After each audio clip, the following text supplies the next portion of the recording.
Hello, good morning. आज हम राजस्थान का करंट जीके देखेंगे और वो भी जून महीने में, जिसमें महत्वपूर्ण घटना हुई है जो एग्ज़ाम के लिहाज से देखें तो महत्वपूर्ण है। और ये जो मटेरियल है वो हम सूजस बुलेटिन से पढ़ेंगे जून महीने की।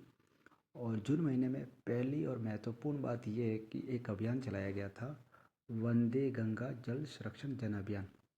ये बहुत इम्पोर्टेंट है, पर्यावरण मुद्दे से जुड़ा हुआ है और राजस्थान में तो इसकी महत्ता और बढ़ जाती है। इस हिसाब से ये देखें तो ये जो फैक्ट है काफ़ी इम्पोर्टेंट है।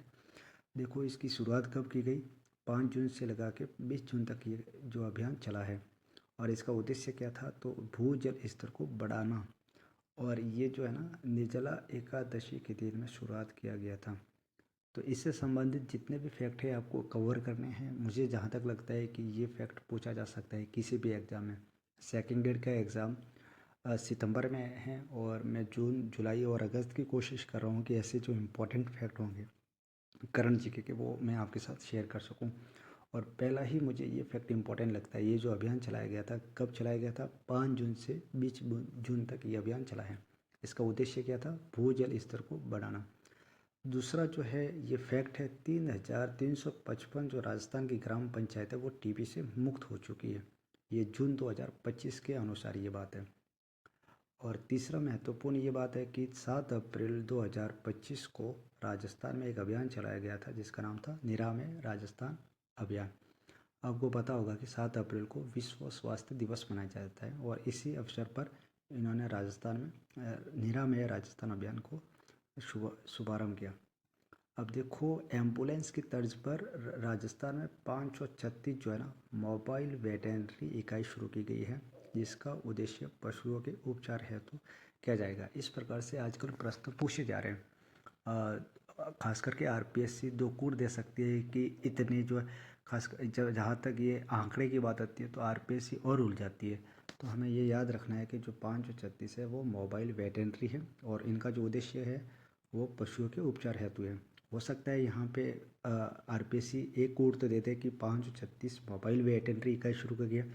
दूसरा कोड ये दे दे कि ये जो जो मनुष्य के उपचार हेतु हो सकता है, ऐसा कोई ऑप्शन दे दे ताकि एस्पिरेंट कंफ्यूजन हो चुके। एक और इम्पोर्टेंट क्वेश्चन है कि बाल अधिकारिता मंत्री वर्तमान राजस्थान में कौन है, मंजू बागबार।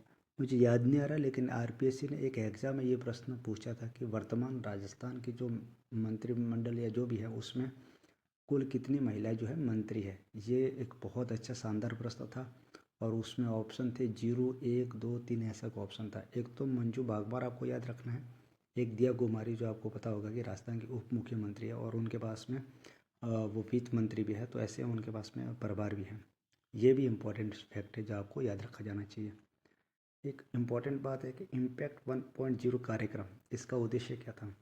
आपको पता होगा कि दिसंबर 2024 में राजस्थान में वो एक कार्यक्रम हुआ था निवेश को बढ़ावा देने के लिए, और उनमें जितने भी एमओयू हुए हैं, हस्ताक्षर हुए, और उनको धरातल पर उतारने के लिए एक कार्यक्रम हुआ था, इसका इम्पैक्ट 1.0 नाम दिया गया था। ये मार्च 2025 में हुआ था।